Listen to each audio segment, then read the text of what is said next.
gravar nesse computador. Em tese, já estamos no ar, gravando.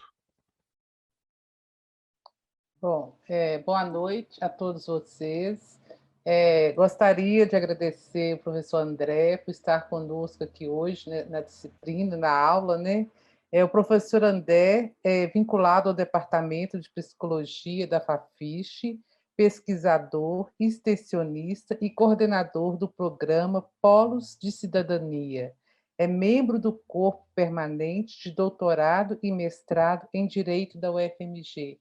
E já tem assim, uma longa experiência, né, com esse tema que nós iremos abordar hoje e que também será, né, dará continuidade aos próximos encontros. Tá?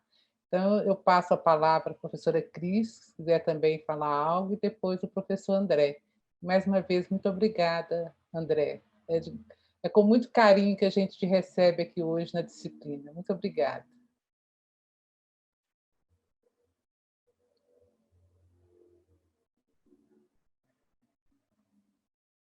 Você quer falar algo, Cris? Não, só agradecer o André, né?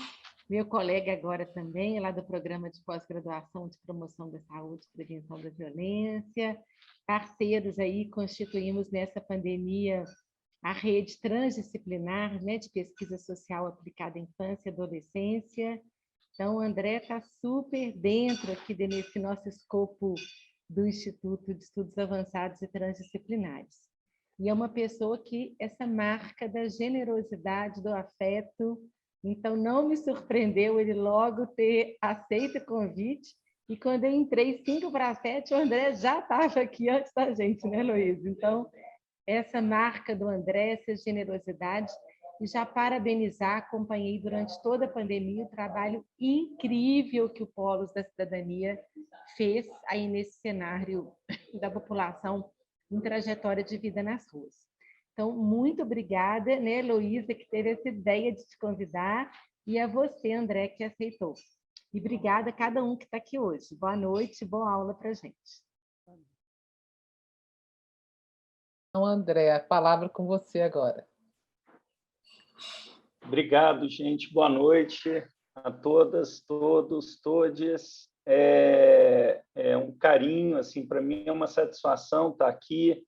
Heloísa, uma parceira, né, já de longa data, e Cris, agora mais recente, a gente tem dialogado e trocado muita coisa, né?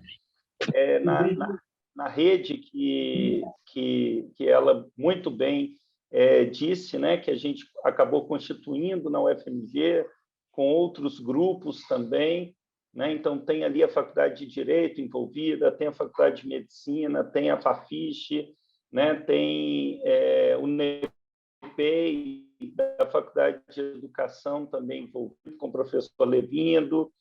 Então, com muita satisfação, né, que eu recebi o convite de vocês e hoje estou aqui para falar também, né, sobre um assunto do meu dia a dia, de trabalho, do meu dia a dia de extensão, do meu dia a dia de pesquisa e de ensino também. Então, eu queria primeiro cumprimentar todas as pessoas. Eu preparei aqui uma apresentação, né, um pouco para a gente comentar, e aí depois eu deixo aberto, né, para vocês também, se quiserem fazer alguma pergunta, se quiserem também fazerem algum apontamento, tá? Eu estou vendo aqui também a Andréia Guerra, colega de departamento também. Boa noite, Andréia. Bom te ver aqui também. Boa noite, André, bem-vindo. Obrigado, querida, obrigado. Então, assim, eu vou transmitir aqui, gente, a minha tela e eu peço a vocês que confirmem se está tudo, né, se vocês estão conseguindo ver. E, na hora, eu preparei também alguns pequenos vídeos durante a apresentação, e aí eu também peço a vocês que me informem se vocês estão conseguindo escutar os vídeos corretamente, tá bom? Então, seguindo aqui as orientações do Flávio, tá? Vou transmitir aqui a minha tela. Bem, antes de qualquer coisa, né, eu tomei a liberdade, Heloísa, de modificar um pouquinho assim o título proposto, né, para a nossa conversa de hoje. Vem cá ver uma coisa. Alô? Alguém comentou alguma coisa? Deve ser microfone ligado, André, que às vezes acontece. Eu vou pedir o Cláudio passar o rosto para mim, que aí eu fico atenta, que às vezes a pessoa está com o telefone e abre sem querer o microfone. Eu posso ajudar, Cris, é só ficar com anfitriã. Você vê o que nós vamos estudar hoje. Legal. Alguém está com o microfone, eu acho, aberto.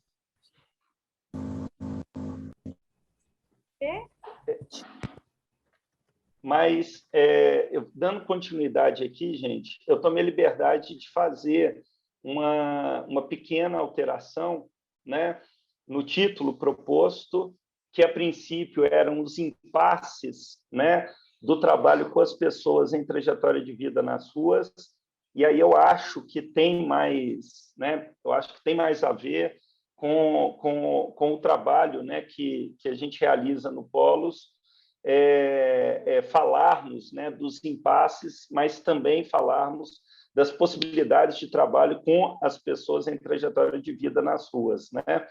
Então, meu nome é André, eu sou, como Heloísa muito bem destacou, eu sou professor do Departamento de Psicologia da UFMG, da Fafiche, e já, assim, no início do próximo ano, completarão aí 12 anos, né, que eu faço parte também da coordenação do programa transdisciplinar Polos de Cidadania da UFMG, que é um programa que esse ano, né, de 2021, ele está completando, né, 26 anos de existência, e um programa com muitas frentes, com muita história, com muitas frentes aí de trabalho, principalmente ao lado, né, de pessoas, famílias, comunidades historicamente, né, vulnerabilizadas nas nossas cidades, né, tanto em ambientes urbanos quanto também em ambientes que a gente diz rurais ou socioambientais, né? Então, esse é o lugar de fala, né, que eu vou aqui hoje conversar com vocês, e eu queria só destacar algumas questões, né? O Polos, ele é um programa transdisciplinar, né, que tem como carro-chefe a extensão universitária, né, no trabalho, assim, no exercício, né, do trabalho que realiza com pessoas, famílias e comunidades, como eu destaquei anteriormente, e em todas os seus projetos, as suas atividades de ensino e pesquisa social aplicada, voltado aí à efetivação dos direitos humanos e construção de conhecimento a partir do diálogo entre diferentes saberes.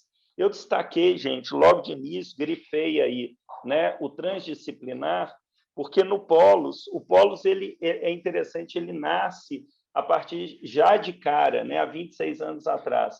Ele nasce logo no início já com uma perspectiva multi-interdisciplinar, mas com o passar do tempo, né, que ele vai assumindo essa perspectiva transdisciplinar, não somente na construção de conhecimento, né, na construção de uma série de ações, no diálogo entre diferentes saberes científicos, diferentes saberes acadêmicos, mas no Polos também a construção de conhecimento se dá a partir do diálogo dos diferentes saberes científicos com outros saberes, né? Saberes tradicionais, saberes populares, sem que haja, né, uma hierarquização nesse sentido dessa produção de conhecimento, né? Então, nós temos no Polos uma arquitetura muito bem definida, né, com um objetivo muito bem estabelecido, né, no centro. Todos os nossos projetos eles estão voltados, né, para a efetivação dos direitos humanos, construção e fortalecimento de conhecimentos a partir do diálogo entre esses diferentes saberes, sejam eles acadêmicos e não acadêmicos, né? E nós temos diversos projetos de extensão, de pesquisa, nós temos disciplinas do ensino técnico à pós-graduação, realizamos uma série de eventos e também ofertamos aí uma série de cursos, né? Eu peguei esses slides agora, recentemente, do site da ProEx, né, onde a ProEx ela vai justamente mostrar que a universidade ela se sustenta, né, sobre 4 dimensões, aí a dimensão da extensão, a dimensão do ensino, a dimensão da pesquisa e da cultura, né, sendo aí a extensão definida enquanto aquela relação de interação mútua entre a universidade e a sociedade em um processo interdisciplinar, no caso do Polos e no caso do IAT, né? A gente está falando dessa transdisciplinaridade também, mas em um processo interdisciplinar, educativo, artístico, cultural, científico, articulado com o ensino e a pesquisa de forma inseparável, né? A extensão, então, universitária, e aí eu destaco isso porque, com muito orgulho, né, nós destacamos que a extensão universitária ela é o carro-chefe, é a principal, né, porta de entrada dos trabalhos que realizamos no Polos, né, nesse espaço também de produção de conhecimento social aplicado, né? Então, a extensão a gente entende enquanto um espaço-tempo aí de troca, de partilha, né? De compartilhamento de diversos conhecimentos, afetações, saberes, né? Sempre aí envolvendo estudantes, professores, técnicos administrativos, né? Diferentes trabalhadoras e trabalhadores que atuam na universidade, sempre em diálogo, né? Com pessoas, famílias, comunidades e diversos outros setores aí da nossa sociedade.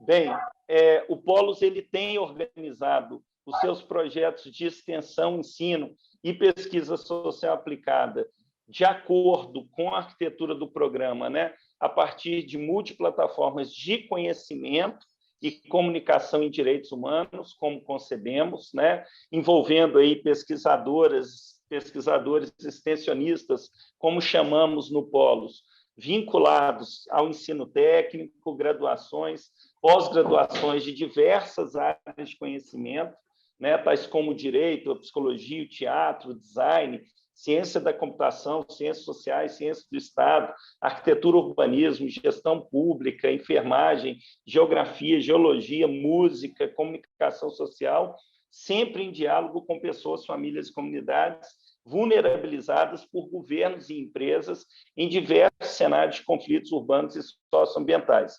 Ao longo desses 26 anos, né, o Polos ele tem se notabilizado como um programa que atua muito fortemente nesses diversos cenários de conflitos urbanos e socioambientais, né? Por multiplataformas de conhecimento e comunicação em direitos humanos, gente, nós entendemos, né, todos os espaços de intercâmbio, diálogo, conversação, participação, sejam espaços estes virtuais, presenciais, de construção coletiva, colaborativa de conhecimento, de valorização de múltiplos modos de existência e resistência, do que a gente chama, né, de uma polifonia polilocal, né, onde diversas vozes elas são escutadas a partir de diversas posições e disposições, diversos lugares, um espaço também do que a gente gosta muito de falar, de polinização de ideias, de coprodução multiautoral e de fortalecimento de redes de cuidado e de atenção em direitos humanos. Então, essa é a cara, essa é a proposta, né? Obviamente, ao longo desses 26 anos, o programa ele se modificou bastante, né? Mas a gente tem falado, assim, nos últimos anos, nós temos concebido e trabalhado, né, na arquitetura e na dinâmica do Polos a partir dessa concepção de multiplataformas de conhecimento e comunicação em direitos humanos. No Polos, atualmente, nós temos 4 multiplataformas, né, que orientam, né, todos os nossos projetos de extensão, ensino e pesquisa social aplicada, né? Nós temos, então, a PADU, como a gente carinhosamente chama, que é uma plataforma aberta de atenção em direitos humanos, que reúne projetos diversos de extensão, ensino e pesquisa social aplicada, sempre em diálogo com pessoas em situação de rua, crianças, adolescentes, jovens, mães e famílias, em condições históricas e diversas de vulnerabilização. Nós temos também a plataforma Áporo. Áporo aí, gente, inspirado, né, o título de um poema do Carlos Drummond de Andrade, daquele livro dele da década de 50, As Rosas do Povo, né? Então, a plataforma Áporo, ela é uma plataforma aberta também de atenção em direitos humanos, que reúne projetos de ações projetos e ações de extensão, ensino e pesquisa social aplicada em diálogo com pessoas, famílias e comunidades em condições de vulnerabilização e riscos decorrentes de desastres. Aqui a gente poderia acrescentar, né, Cris? Crimes e conflitos urbanos e socioambientais, como aqui nós podemos falar dos nossos trabalhos do Polos em Conceição do Mato Dentro, Dom Joaquim, Alvorada de Minas, na Serra da Canastra, Brumadinho, né? Macaco, São Sebastião das Águas Claras, que é um distrito de Nova Lima, André do Mato Dentro, que é um distrito de Santa Bárbara, Barão de Cocais e outros, né, territórios que a gente também atua, né? Além disso, no Polos, nós temos 2 outras multiplataformas. O pessoal tem um microfone aberto. Jean. Gente, vamos ter esse cuidado de manter os microfones fechados, que a gente não está conseguindo mutar daqui. Então, no Polos, a gente tem também 2 outras, além da PADU e da Áporo, né, que eu já comentei. Nós temos também um grupo teatral, né, uma companhia de teatro, que é a Trupe A Torto e a Direito, uma parceria antiga, né, do Polos com o Teatro Universitário da UFMG, companhia essa brilhantemente dirigida pelo dramaturgo, né, pelo professor Fernando Limoeiro. E nós temos também no Polos uma escola de direitos humanos e cidadania, que é dirigida também, coordenada pela professora Marcela Gomes, né? Falando especificamente aqui, né, da apresentação nossa, né, da trajetória de pessoas, né, em situação de rua, eu vou focar especificamente assim, eu vou falar um pouco dos projetos, né, da PADU, dessa plataforma aberta de atenção em direitos humanos, que especificamente estabelece diálogo com essa população, né, em situação de rua, tá? Na PADU, logo no início da pandemia, e aí eu vou trazer esse elemento aqui, que eu acho que é um elemento... Mas aqui, depois o pão aonde?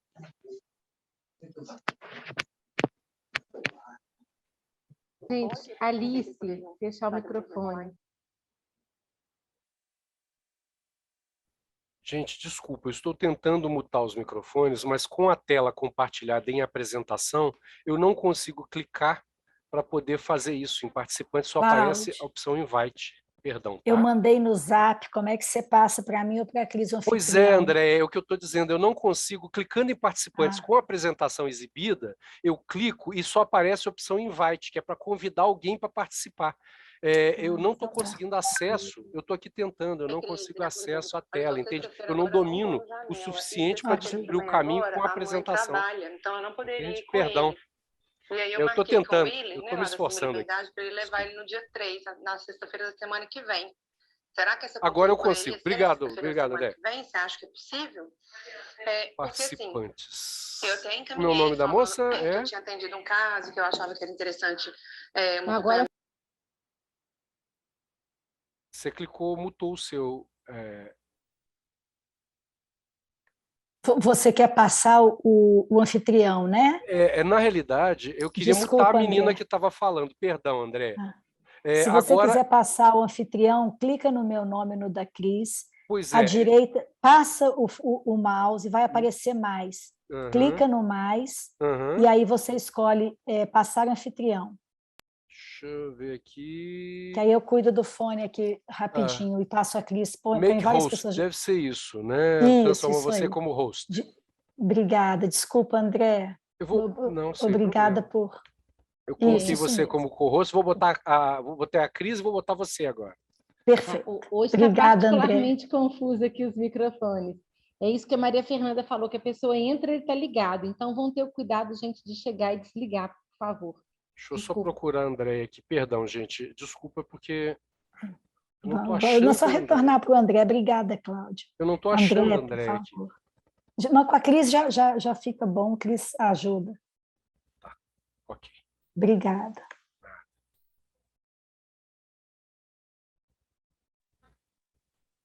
Então, eu vou aqui retomar.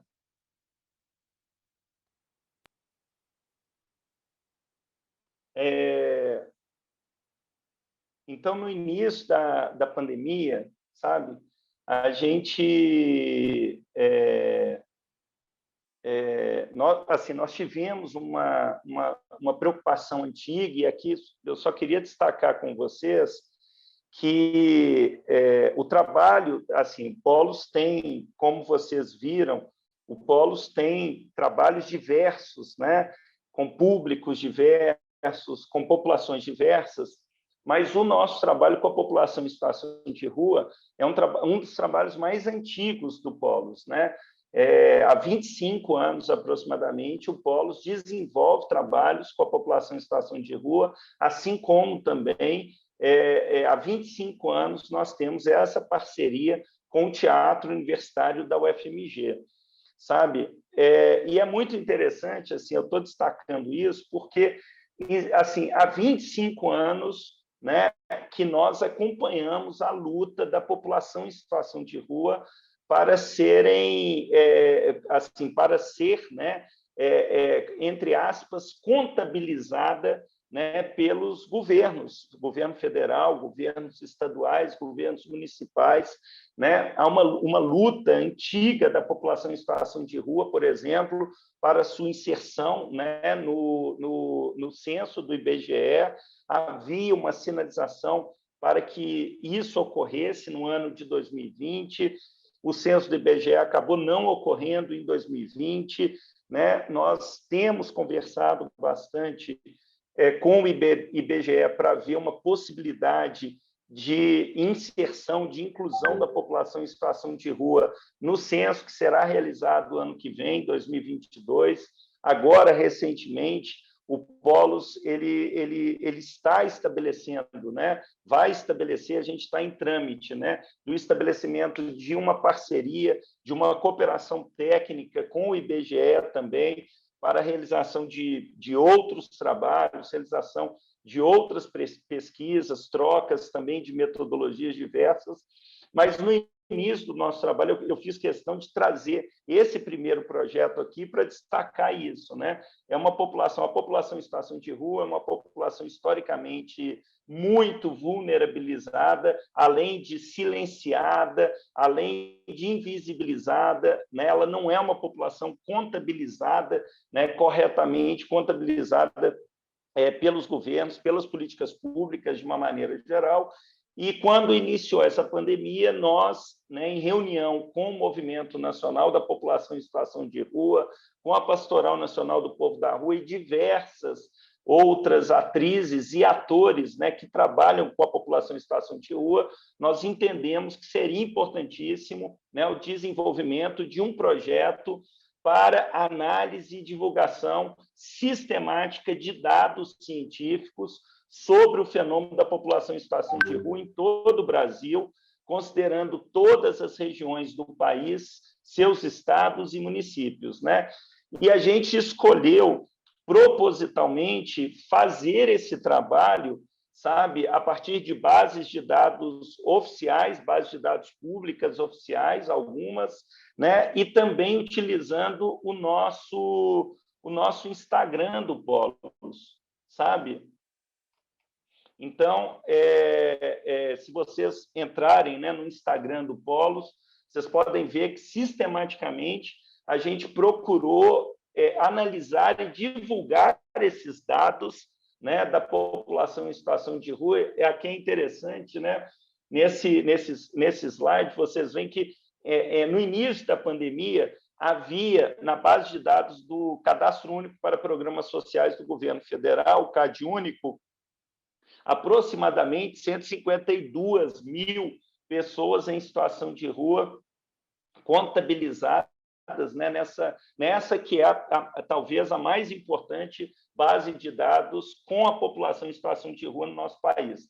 Atualmente, esse número ele cresceu somente, né, nesse ano de 2021 para 160 mil pessoas em situação de rua, o que mostra, na verdade, né, uma subnotificação muito grande. Eu acho que não passa pela cabeça de ninguém aqui que em um ano, ainda mais um ano pandêmico, né, um ano de gravíssima crise sanitária, humanitária, que somente 8 mil pessoas em situação de rua tenham, né, digamos assim, tenham ido, né, para as ruas das cidades, né, no nosso país. Pelo contrário, né, eu acho que, nitidamente, eu acho que é só dar uma volta pelas cidades, não somente as principais capitais do país, mas eu acho que todas as cidades, né, brasileiras, as principais cidades brasileiras, apresentam esse aumento exponencial da população em situação de rua, nos seus municípios aí. Então, nós fizemos isso de maneira sistemática, né? E esse trabalho nosso ele foi importantíssimo, por exemplo, né, para nós elaboramos, a partir desse trabalho, um relatório técnico-científico com dados referentes ao fenômeno da população em situação de rua no Brasil, né? A gente produziu esse material técnico-científico agora em abril de 2021, e esse material ele foi um material que possibilitou a correção do Plano Nacional de Operacionalização, né, da vacinação contra a Covid-19 no nosso país, porque o Ministério da Saúde, no início, em abril de 2021, gente, eles estimavam vacinar somente 66 mil pessoas em situação de rua no Brasil, sabe? E aí, a partir da produção desse material, foi uma parceria que nós estabelecemos, né, o Polos, com a Defensoria Pública da União, com o Movimento Nacional da População em Situação de Rua e diversos outros parceiros aí. Nós produzimos esse material, nos reunimos com o pessoal do Ministério da Cidadania, que imediatamente fizeram a correção dos dados, né, referentes ao Plano Nacional de Imunização e ao programa, né, ao plano de operacionalização de vacinação com a população em situação de rua no país, né? Então, só para vocês terem ideia, a partir desse trabalho nosso, esse trabalho de análise e divulgação científica, né, aproximadamente mais de 140 mil pessoas em situação de rua passaram a ser incluídas no processo de vacinação, né, da população, da vacinação no nosso país. E nós também, né, numa ampla frente, né, nós também elaboramos e participamos da elaboração, a convite do Ministério da Saúde, da elaboração de uma nota técnica, né, de orientação para todos os governos estaduais, municipais, principalmente no país, né, para a vacinação da população em situação de rua, né? Além disso, a partir desse projeto especificamente, né, o projeto Incontáveis, agora, mais recentemente, nós também, o Polos também foi acionado pela Câmara Municipal de Belo Horizonte, né, por algumas vereadoras e um vereador, justamente para análise, né, dos dados da aplicação do CadÚnico, dessa importante base de dados, especificamente com a população em situação de rua em Belo Horizonte. Nós produzimos essa nota técnica e publicamos em setembro desse ano, né? E esse material também está sendo importante para diversas ações da Defensoria Pública de Minas Gerais, do Ministério Público de Minas Gerais, das diversas instituições da sociedade civil também, possam pressionar, no caso, a Prefeitura de Belo Horizonte para uma melhor atualização e aplicação do CadÚnico aqui, né, no município de Belo Horizonte. Só lembrando, gente, que é a partir, né, do CadÚnico que as populações vulnerabilizadas no nosso país elas têm acesso a uma série de benefícios sociais, como Bolsa Família, como auxílio emergencial, BPC e tantos outros benefícios, né? Além disso, e aí eu já vou falar de um outro projeto aqui da PADU, nós também temos, né, na PADU um trabalho especificamente voltado aí a mulheres, né, com mulheres e famílias, né, em condições históricas e diversas de vulnerabilização social e que estão em risco com relação à sua maternagem, né? Eu até preparei aqui um videozinho, eu vou tentar transmitir aqui para vocês e peço que vocês me informem se estão conseguindo ouvir.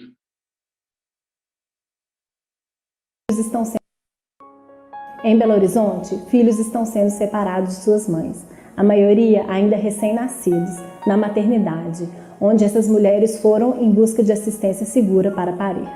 Encontraram uma sentença de incapacidade, um preconceito. Elas nem tiveram a chance de tentar.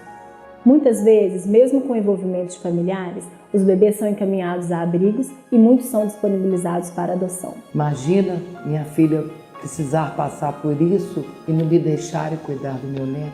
Os motivos alegados para essa separação são muitas vezes absurdos.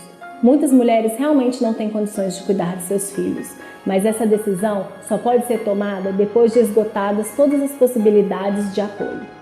Elas precisam de casa e de comida todo dia, de tratamento, de apoio da família e da sociedade. Neste momento de grande vulnerabilidade na vida, o que podemos oferecer a essas famílias ao separá-las? Que futuro essa mulher terá, marcada para sempre com a perda de um filho? Essas mulheres já foram condenadas à pobreza e à exclusão. Vamos culpá-las mais uma vez, penalizando-as com a perda da maternidade? A maternidade pode ser uma oportunidade. Essas mulheres precisam de compaixão e apoio. E essas crianças precisam de sua mãe, de sua família. Sem ela, elas carregarão para sempre a dor do abandono. E se fosse com você? E se fosse com a sua irmã, com a sua filha, com a sua melhor amiga? Eu perdi meu filho porque minha casa não tem reboco e tem uma infiltração na parede. Eu perdi o meu filho porque na minha casa tinha fogão a lenha. Eu perdi o meu filho porque o meu tio, que poderia me ajudar, foi considerado muito velho. Tiraram minha filha de mim porque eu não fiz o pré-natal. Tiraram meu filho porque eu já tinha perdido outro filho num momento de vida diferente. Tiraram meu filho de mim porque eu tive sífilis. Tiraram meu filho de mim porque minha família não foi considerada capaz de cuidar dele, já que não cuidou bem de mim. Tiraram minha filha de mim porque eu sou adolescente. Tiraram meu filho de mim porque eu usei drogas antes de saber que estava grávida. Tiraram o meu bebê porque eu morava na rua. Tiraram minha filha de mim porque eu uso drogas. Tiraram meu filho porque o pai da criança me bate. Tiraram o meu bebê porque eu sou pobre. Eu não cuido menos porque sou pobre. Eu não amo menos porque eu sou pobre. Tiraram meus filhos de mim, que eu tenho sofrimento mesmo. Tiraram o meu filho de mim, porque a minha mãe que poderia me ajudar é cigana. Essas são histórias reais. acontecem com todas nós. Nós sabemos que, infelizmente, alguns bebês precisam ser separados de suas famílias, precisam de abrigamento e de adoção para serem protegidos. Mas agora é generalizado. Foram 26 bebês em 2013, 72 em 2014, 140 em 2015 e 132 em 2016. Estas mulheres estão sendo condenadas por problemas que podem e devem ser tratados e resolvidos. É possível que mães e bebês continuem juntos. Estamos juntos pelo direito de ser mãe, pelo direito de bebês ficarem com suas mães. Mães e bebês juntos, com vida digna. Acesse o nosso blog e participe desta campanha. De quem é este bebê.wordpress.com.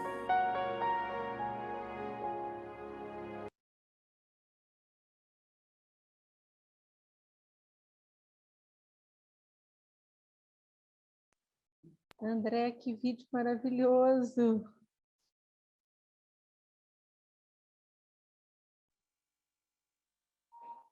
Muito forte, né, Cris?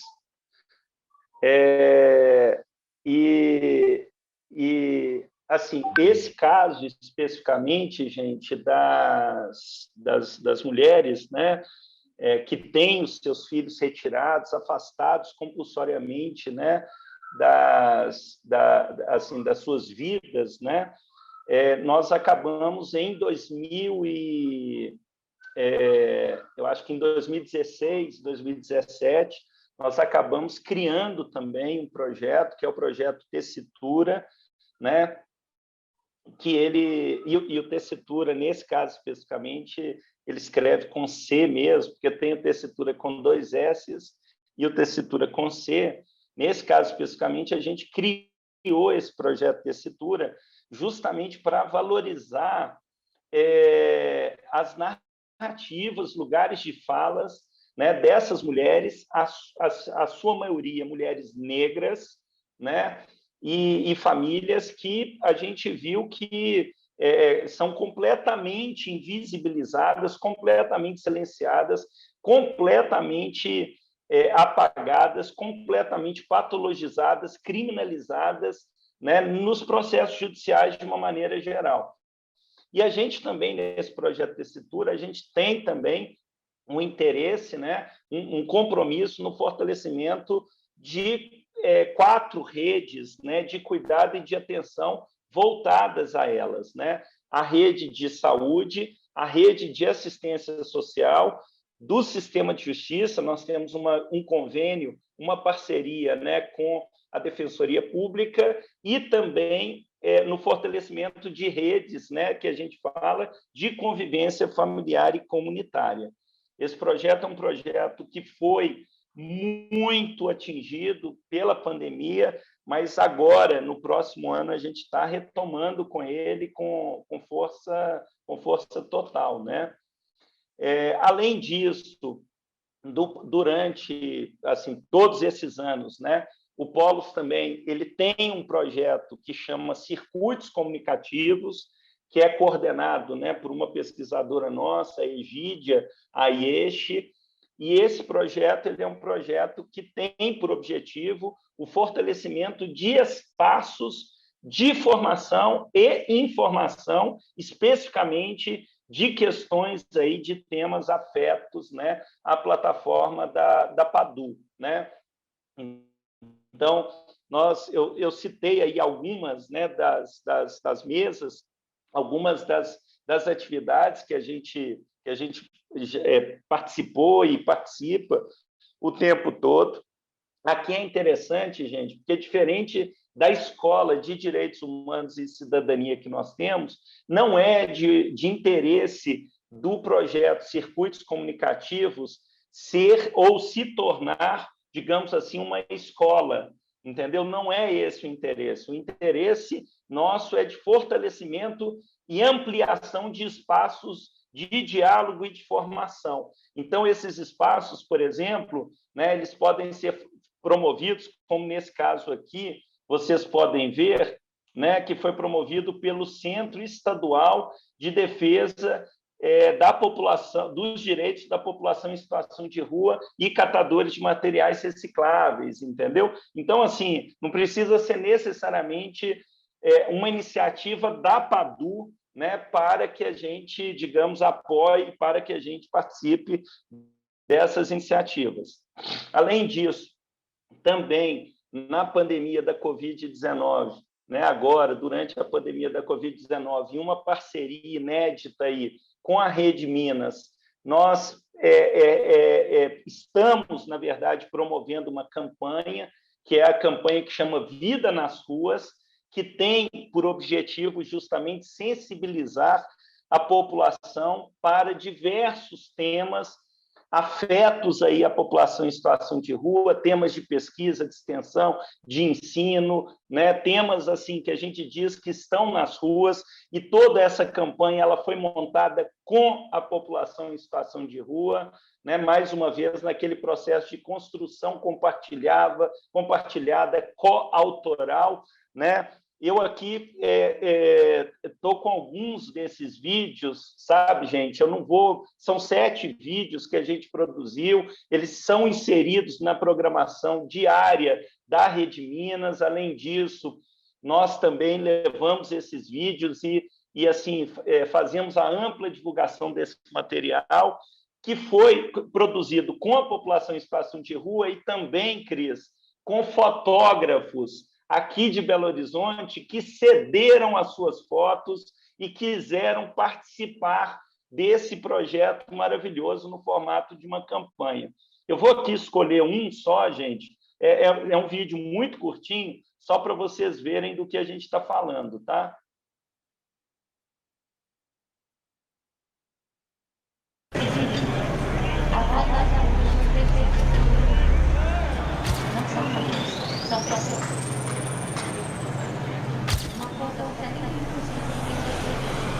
Existe uma força nas ruas, invisível, latente. Uma força com 71% de pessoas negras. Não são números, são pessoas. A rua é lugar de resistência e de vida. A voz das ruas precisa ser ouvida. Existir é direito de todos. De todos.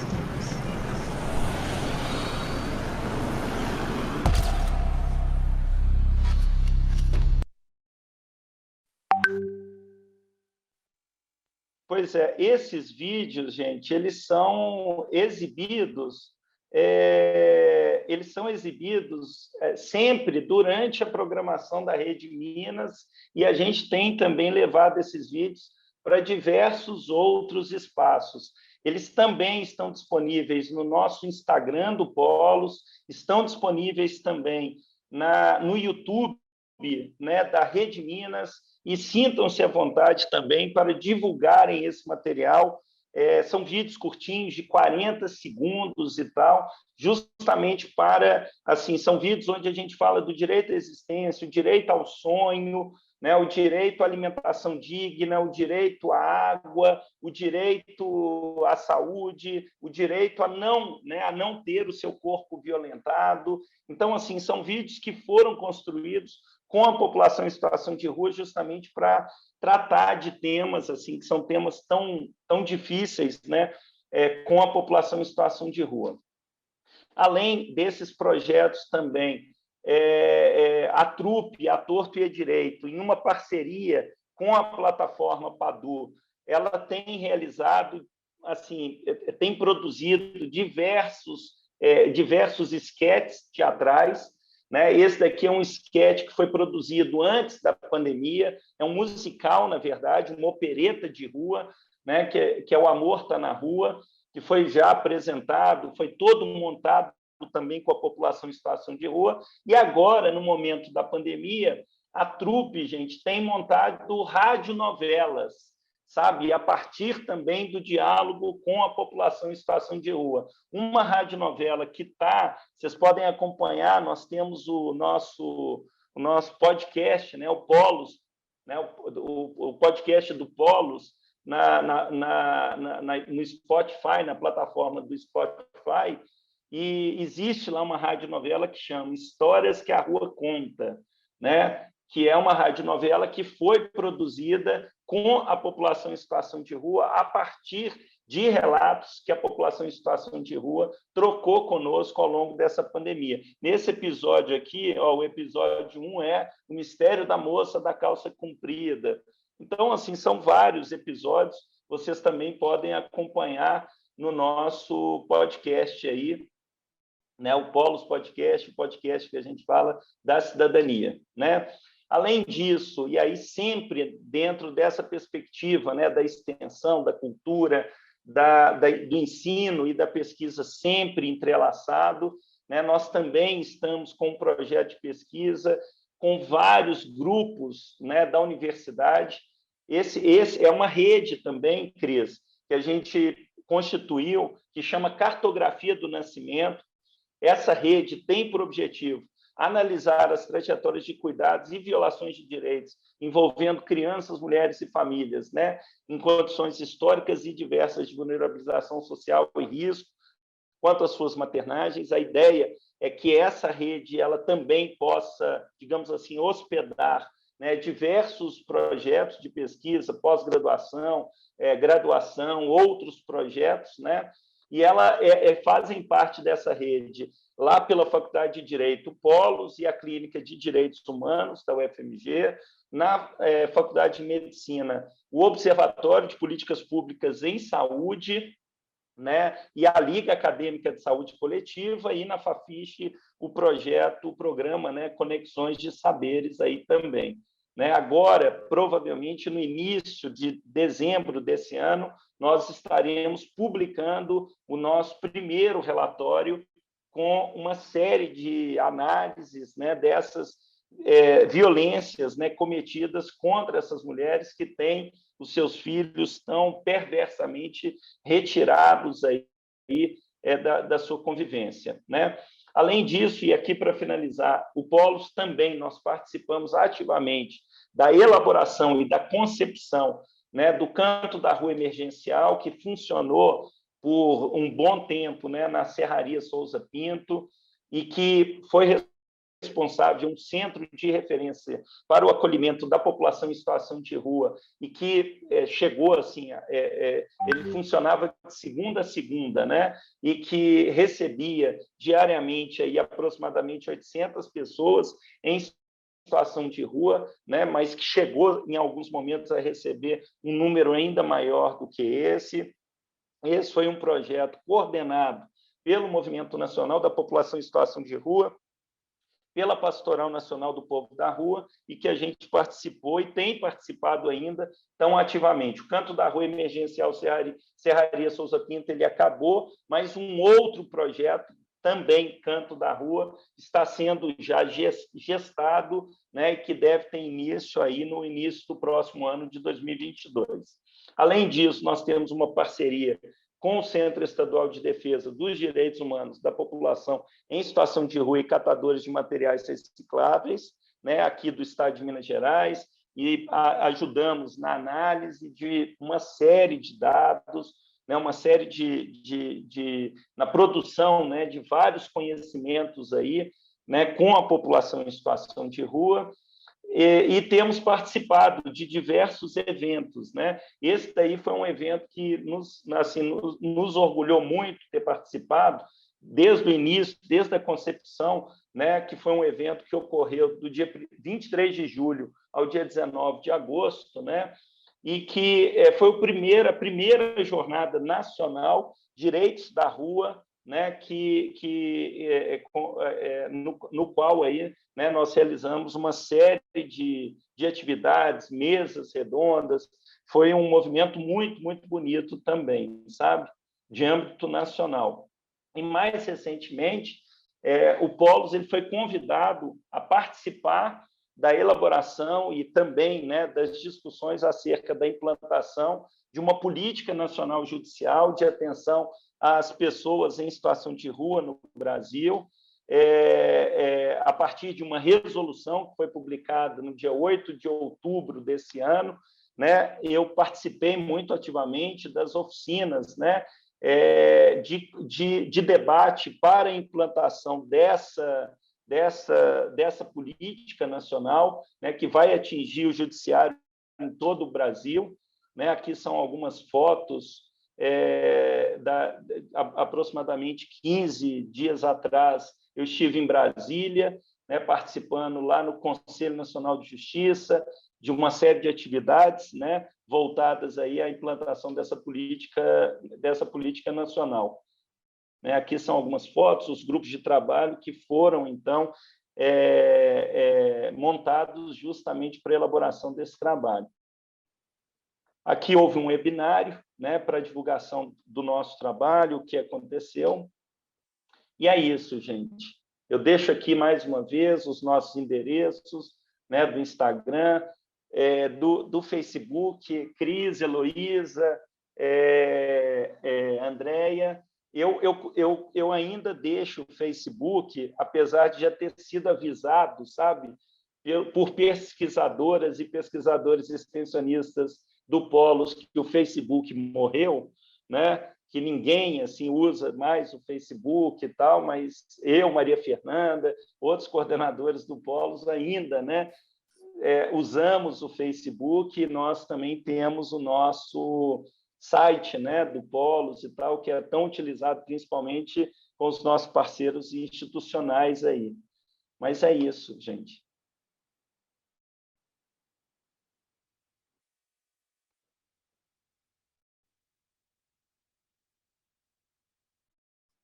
Já tem uma primeira pergunta aqui no site, né, da Júlia, perguntando.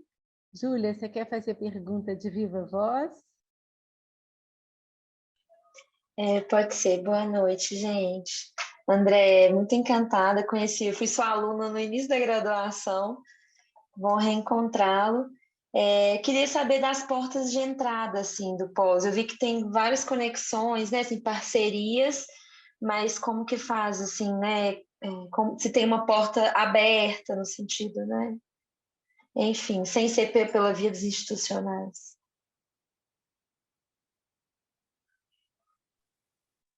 Júlia, a porta, você diz a porta aberta para quem, assim? Você diz... no sentido de, por exemplo, a gente tendo em contato com uma demanda, assim, a gente poderia encaminhar. Como que funciona esse acesso da população a vocês? Para além das parcerias, como é que é a entrada no Polos dessa população? Essa é uma questão, eu acho que é uma questão excelente, sabe, Júlia? Assim, a depender do projeto, as entradas elas são diversas, né? Então, como eu havia comentado, hoje no Polos a gente tem trabalhado com essa perspectiva dessas multiplataformas de conhecimento e de comunicação. E pensando nessa perspectiva das multiplataformas de conhecimento e comunicação, as entradas elas são diversas, entendeu? Então, eu vou te dar um exemplo do Tessitura, que é uma pergunta que muitas vezes as pessoas fazem para a gente. Por exemplo, como que as mulheres chegam até o Polos e tal? Muitas, sabe, Júlia, chegam, digamos assim, com as próprias pernas, e aí é interessante isso, porque nós não ficamos somente, eu acho que esse é um ingrediente assim, que marca o Polos desde o início da sua criação, né, há 26 anos atrás. As nossas equipes, obviamente que durante a pandemia isso tudo se alterou muito, né? Mas falando de uma maneira geral, as nossas equipes elas não ficam na Faculdade de Direito, que é onde é a sede do Polos, digamos assim, esperando que esse contato seja feito, entendeu?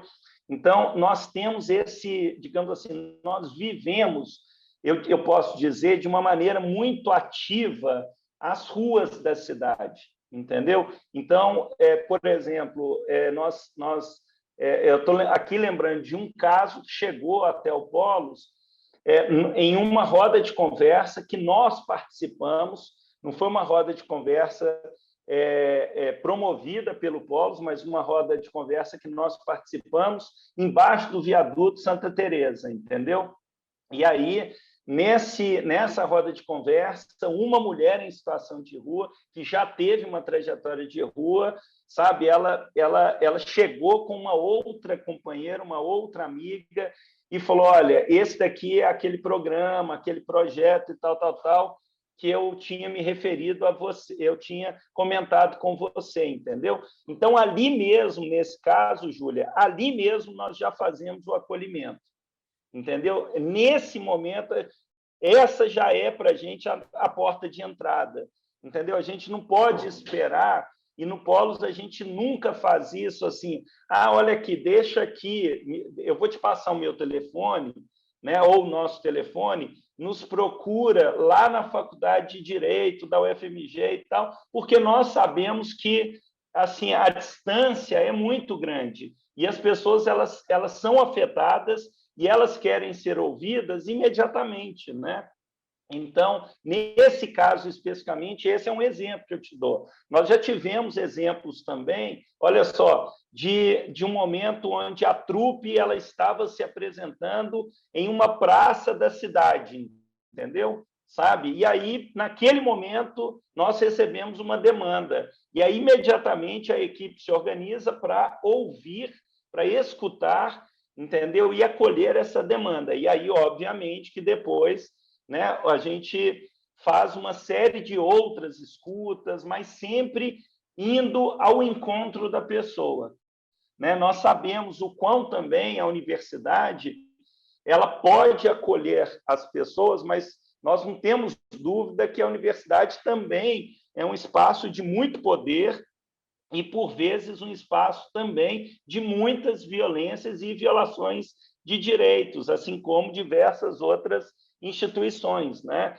Então, às vezes, já aconteceu de, por exemplo, marcarmos um segundo momento de conversa num centro de saúde, né? Ou num CRAS, entendeu? Em diversos outros momentos. E aqui também, eu acho que a sua pergunta me dá a oportunidade também de destacar um ponto.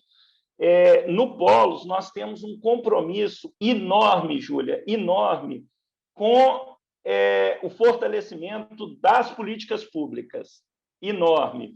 Então, assim, eu sei que, em muitas ocasiões, é muito sedutor e, por vezes, nós somos colocados nesse lugar de, entre aspas, substitutos, por exemplo, de uma determinada rede de atenção primária, uma rede de saúde mental, uma rede de assistência social, ou, por vezes, até mesmo uma rede, por exemplo, do sistema de justiça. Mas nós tomamos muito cuidado para não entrarmos e ocuparmos esse espaço, entendeu? Então, nesse sentido, por exemplo, a gente sempre pergunta, vamos imaginar que a Júlia conversa conosco, a gente pergunta, Júlia, você já tem uma vinculação com o centro de saúde? Qual é o centro de saúde? Você já tem uma vinculação com a assistência social? Você conhece o trabalho da Defensoria Pública? Entendeu? Ou gostaria de conhecer? Em vários momentos, nós vamos com a pessoa, sabe, Júlia? Não, eu não conheço o trabalho da Defensoria Pública. Pois é, você gostaria de conhecer? É importante que você esteja... né, tem os seus direitos protegidos, você seja, por exemplo, acompanhada juridicamente nesse caso, entendeu? Você gostaria que acompanhássemos você até a Defensoria Pública? Então, assim, mas sempre num cuidado. Existe uma profissional que a Cris conhece bem, que a gente tem uma admiração imensa por ela, que é a médica, né, a doutora Márcia Parisi, aqui em Belo Horizonte, e a Márcia ela fala muito que é muito difícil que as redes elas se articulem para que os circuitos de cuidado e de atenção sejam, digamos, devidamente estabelecidos. Mas é muito fácil criar curto-circuito na rede, muito fácil. E a universidade faz isso, gente, com... assim, muitas vezes sem uma intenção, né, faz muitas vezes... Heloísa sabe muito bem disso, porque também trabalha com isso, né, Heloísa? Então, assim, esse cuidado com a rede, ele também precisa ser feito, sabe? Então, nesse sentido, Júlia, e aí para finalizar, essas possibilidades, digamos assim, de encontro, essas possibilidades de escuta, elas podem se dar em diversos lugares, entendeu? Pode se dar numa rua, pode se dar numa ocupação. Por exemplo, nós atuamos, o Polos, historicamente, ele atua em vilas e favelas e ocupações em Belo Horizonte, entendeu? Então, nós temos uma estreita relação também com as ocupações urbanas, que haja vista, gente, aqui, eu acho que é importante destacar isso, se não fossem as ocupações urbanas, a situação, né, provavelmente, na nossa cidade, não só em Belo Horizonte, mas no país, nas nossas cidades, estariam muito mais, digamos assim, visíveis, né? As condições de vulnerabilidade estariam muito piores do que hoje se encontram. Ocupações urbanas essas que, historicamente, são criminalizadas, né, pelo poder público, pela polícia nas nossas cidades, e que, nesse momento, assim foi importantíssimo e tem sido importantíssimo no momento da pandemia. Vejam bem, Belo Horizonte hoje, de acordo com o CadÚnico, são aproximadamente 9.000 pessoas em situação de rua.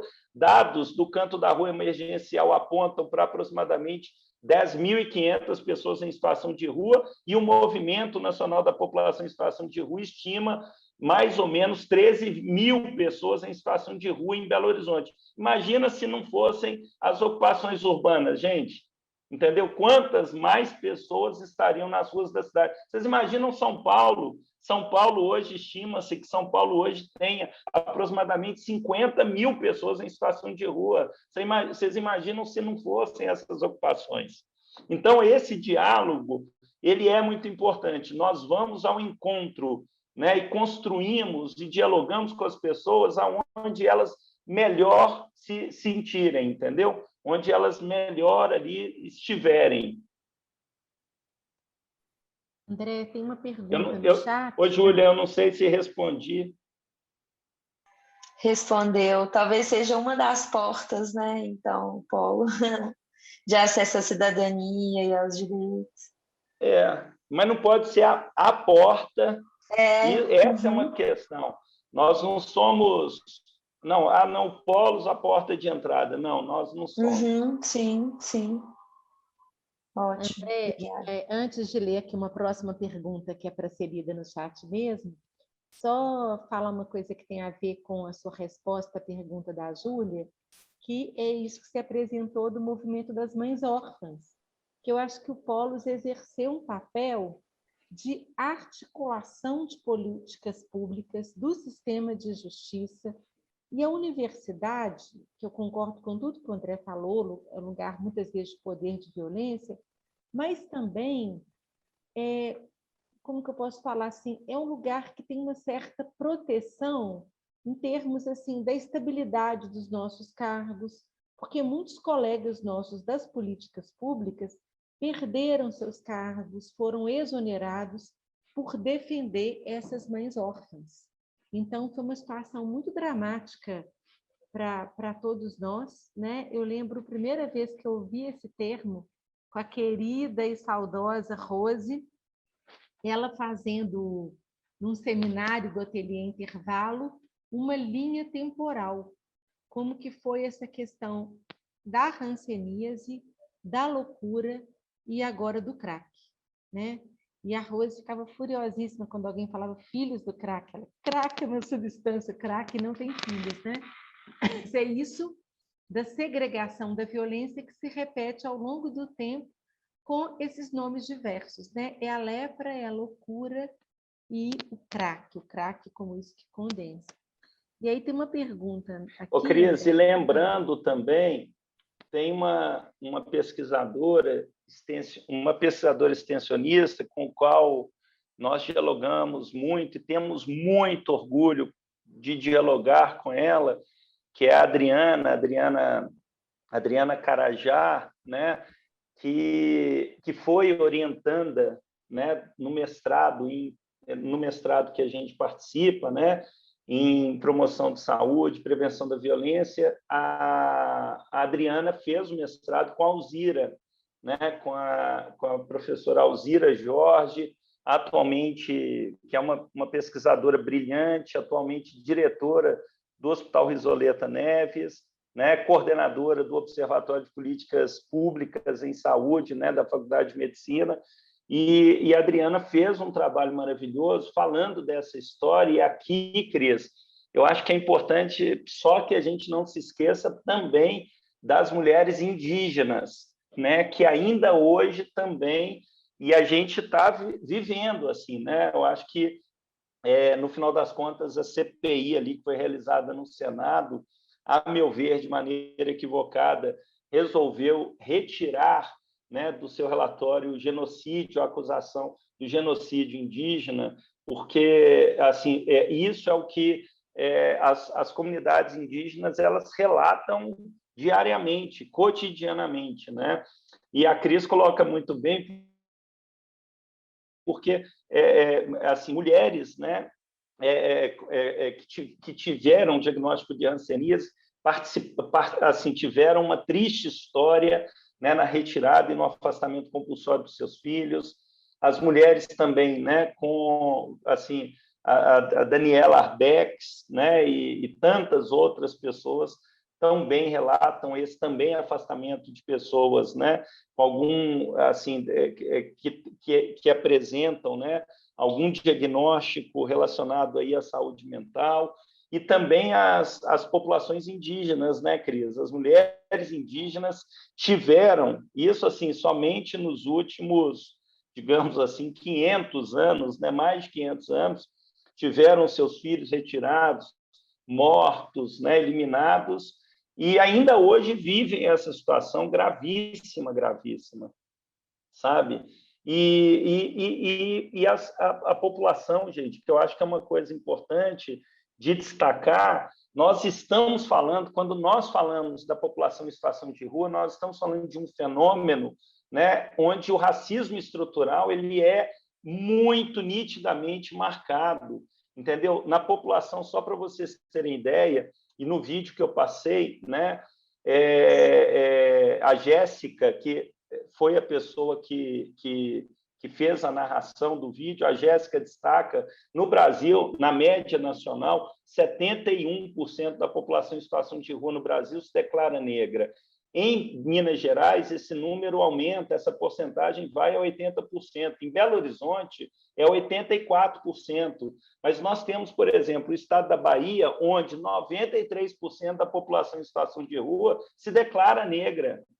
Entendeu? Então, assim, o Abdias Nascimento, no livro dele, né, O Genocídio do Negro Brasileiro, ele fala, né, que uma vez, quando os corpos negros eles não mais serviam, né, como forças produtivas nas fazendas e tal, eles eram simplesmente despejados nas ruas da cidade quando não mortos, quando não eliminados, né? E é muito interessante porque a esses corpos negros, ou nós tínhamos as ruas enquanto endereço ou cárcere, né? Ou cárcere, tendo em vista que nós temos a suposta abolição da escravatura em 13 de maio de 1888 e nós temos o Código de Processo Penal da República em 1890, né, onde, inclusive, o crime da vadiagem, ele não inicia, o crime da vadiagem não inicia aí, no Código de Processo Penal de 1890, não. Ele é anterior,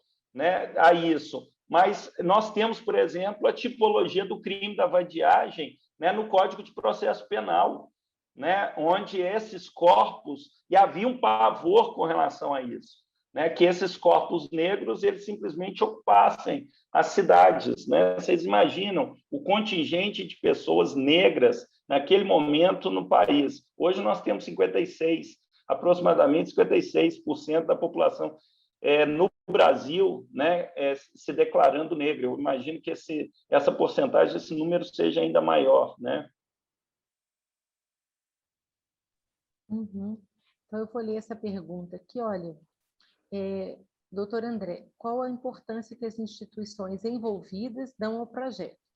poderia comentar mais sobre o envolvimento dessas instituições e dar exemplos bons e ruins sobre essa articulação. E a segunda é, por que os CAPs, CERSANs e Atenção Básica não estão envolvidos diretamente no projeto? Essa última você já respondeu, né? Cláudio, obrigado pela pergunta, pela provocação. Assim, primeiro, respondendo aqui uma questão, você fala assim, exemplos bons e ruins, eu vou te falar, Cláudio, que assim, as fragilidades das redes públicas no nosso país, saúde, assistência social e outras e tal, eu, sinceramente, acho que a gente nem precisa comentar, né? Haja vista toda uma campanha, né, que é feita sistematicamente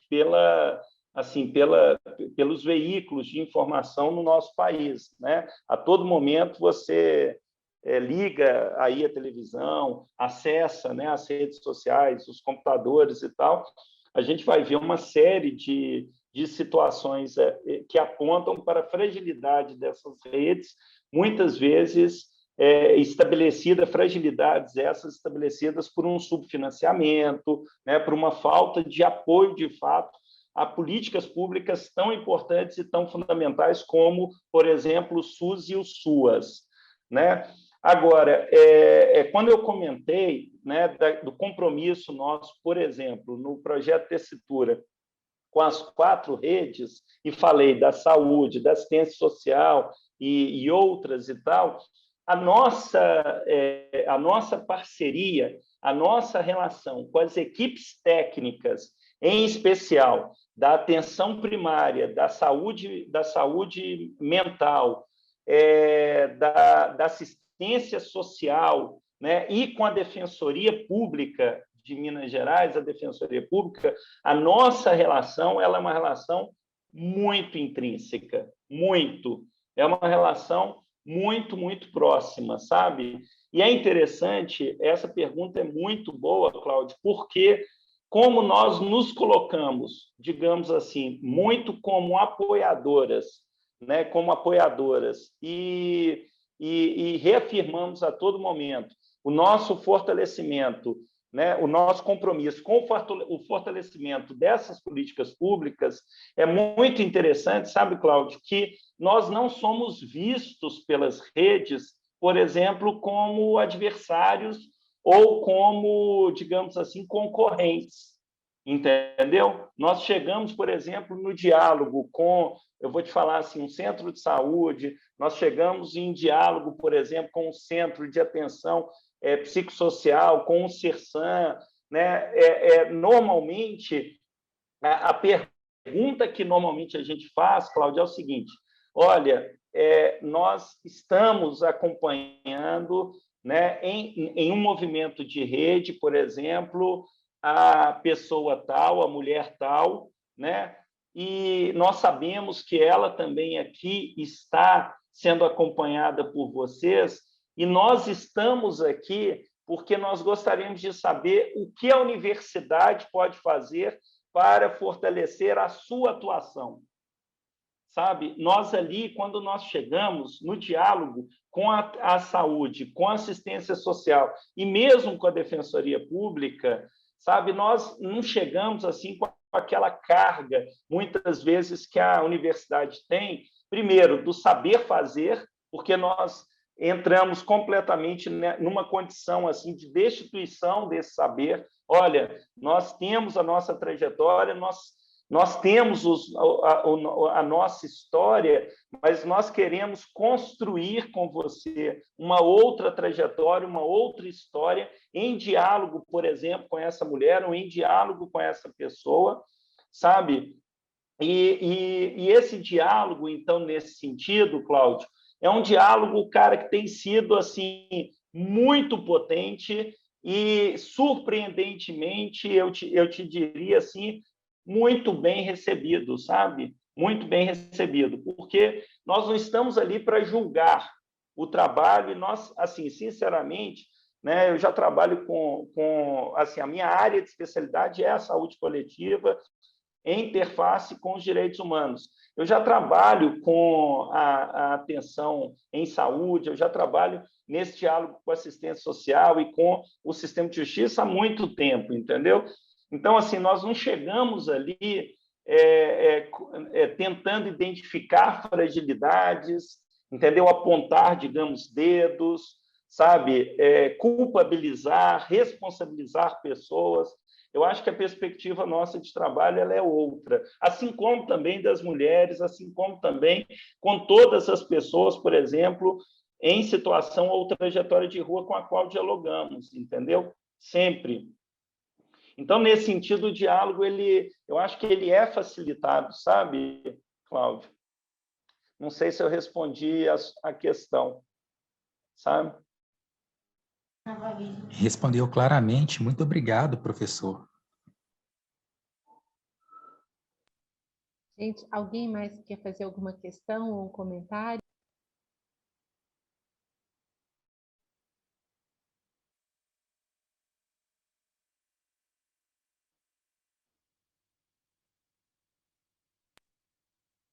Não, eu acho que assim, essa aula agora é um ponto, assim, é um giro agora no nosso percurso aqui da disciplina.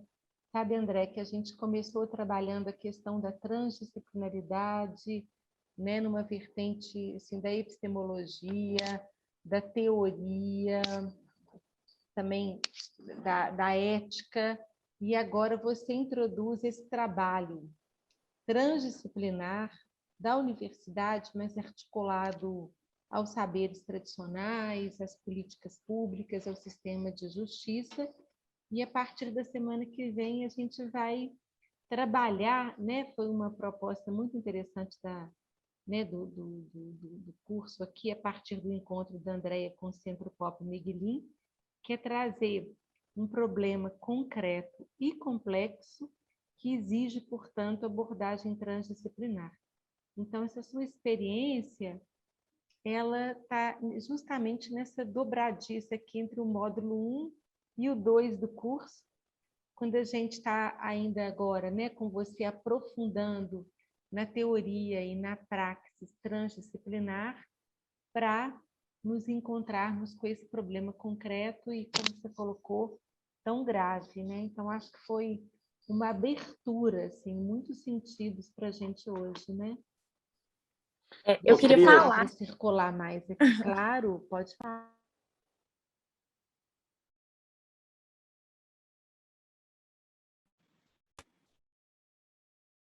Alô? Oi? Estamos te ouvindo, Fernanda. Abre a câmera. Deixa eu... Peraí, só um minutinho. É porque eu estou no escuro, acho que não vai dar para mim. Acho que deu... Boa noite, todo mundo. Eu queria parabenizar o André por essa iniciativa. Eu trabalho hoje na Prefeitura de Belo Horizonte e, na época que teve essa questão, né, das mulheres em situação de vulnerabilidade, perdendo seus filhos, né, e tudo, eu estava dentro da secretaria e eu pude ver, acompanhar um pouco dessa luta da Márcia Paris e da Sônia Lansky nesse sentido. E uma coisa, assim, o tanto que isso foi desafiador para a gente lá dentro, acho que, assim, até hoje continua sendo muito desafiador, mas fez a gente ter mesmo, pensar em estratégias nunca pensadas antes, né?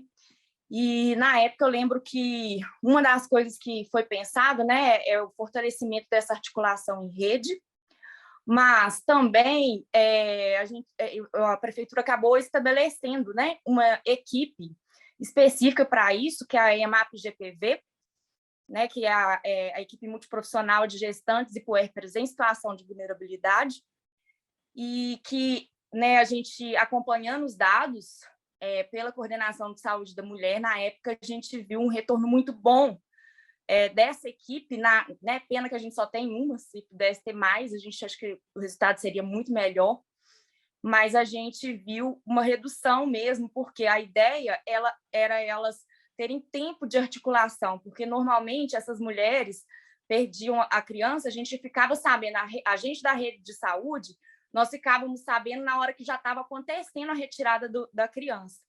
E com a equipe, né, e as maternidades entrando em articulação com essa equipe, a gente conseguiu captar essas gestantes bem antes delas irem para a maternidade, para que a gente conseguisse fazer um plano de cuidado, né, em rede, inclusive, e também com as maternidades, para que, na hora que elas chegassem lá, a gente já tivesse articulado a rede de apoio social, a rede familiar, as diversas redes, né? E isso foi muito rico. Eu participei do GT, que é o GT que a gente discutia isso, fazia parte da Sônia Gesteira também, e eu acho assim, foi um momento muito rico para a saúde e muito desafiador também. E eu queria parabenizar, né, só completando, eu queria até ver com você como que você viu esse movimento, se você conhece a equipe e como que você percebeu esse movimento dessa equipe específica no município. E, assim, parabenizar pela essa chegada, eu falo assim, humilde mesmo, né? Porque eu falo que a rede de saúde, a rede de assistência social, que eu tive a oportunidade de conhecer também, ela é uma rede rica, né? A gente, é o que você falou, a mídia às vezes tem uma forma de falar de forma negativa, mas a gente também, eu acho que tem que fortalecer as estratégias muito positivas, né, que existem na rede em relação a essas articulações intersetoriais, inclusive. Né? Então, eu acho que o polo se aproximar, né, da rede de saúde, da rede SUS, dessa forma, enquanto parceiro, isso é muito bom, eu acho que é uma potência grande.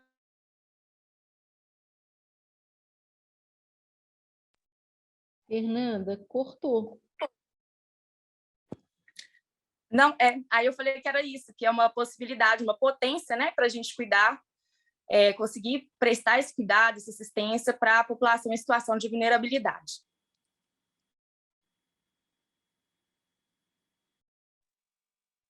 Ô, Fernanda, obrigado, viu, pelas palavras, pelas suas questões.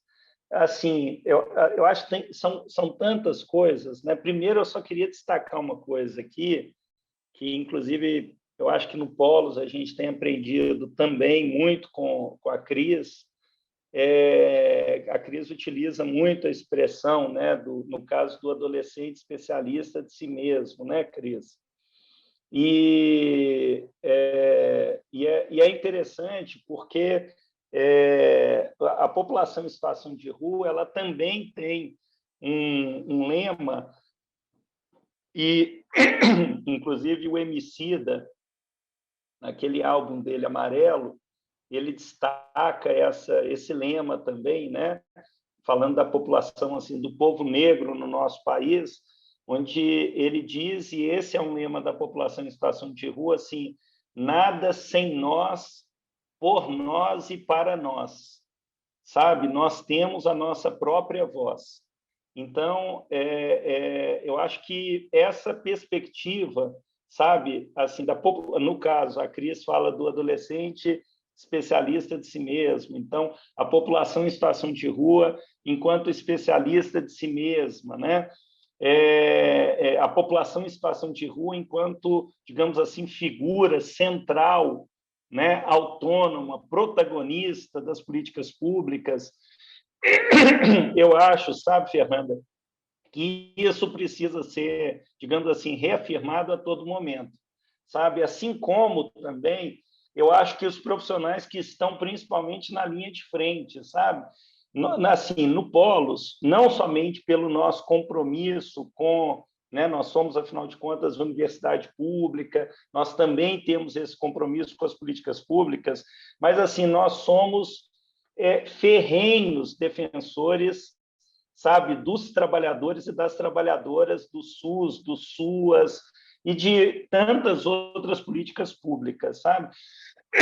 Nós compramos, assim, já entramos em diversas brigas, sabe, ao lado das trabalhadoras e dos trabalhadores do SUS e do SUAS e de outras políticas públicas. Aqui, inclusive, eu queria fazer uma menção, eu não sei se vocês sabem, até hoje, as trabalhadoras e trabalhadores do SUAS não foram inseridos nos grupos prioritários de vacinação da Covid-19.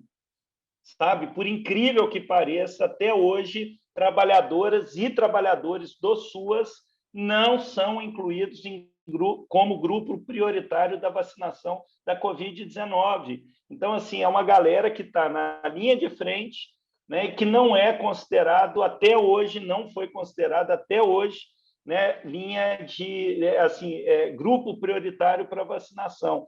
E nós compramos, Fernanda, esse, digamos assim, como se usa popularmente, se fala popularmente, né, população em situação de rua utiliza muito essa expressão, nós compramos esse boi todo santo dia, sabe? A gente compra essa briga todo santo dia mesmo, sabe?